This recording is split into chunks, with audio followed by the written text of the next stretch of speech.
बहुत समय पहले एक छोटे से गांव में लियांग नाम का एक गरीब लड़का रहता था। उसे चित्र बनाना बहुत पसंद था, लेकिन उसके पास चित्र बनाने के लिए ब्रश नहीं था क्योंकि वह बहुत गरीब था।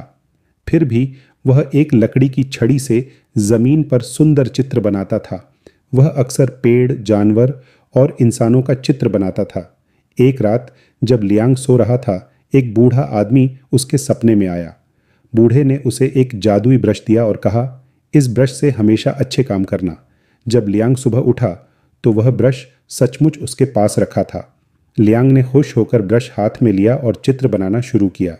उसने सर्वप्रथम एक पक्षी बनाया और हैरानी की बात थी कि वह पक्षी जिंदा हो गया और उड़ गया। वह जान चुका था कि इस जादुई ब्रश में उसके बनाए चित्रों को असली बनाने की ताकत है। लियांग बहुत खुश हुआ और उसने गांव के लोगों की मदद करना शुरू किया। अगर कोई भूखा होता तो वह खाना बनाता और वह असली हो जाता। अगर किसी को घर चाहिए होता तो वह घर बनाता और वह सचमुच का हो जाता। लियांग के जादुई ब्रश की खबर तेजी से दूर दूर तक फैल गई।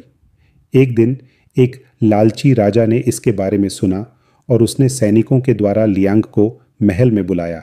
राजा ने लियांग से कहा कि तुम मेरे लिए सोने का एक पहाड़ बनाओ। लियांग बहुत समझदार था और वह लालची राजा की मदद नहीं करना चाहता था। उसने कहा, मैं आपकी इच्छा के अनुसार चित्र बनाऊंगा।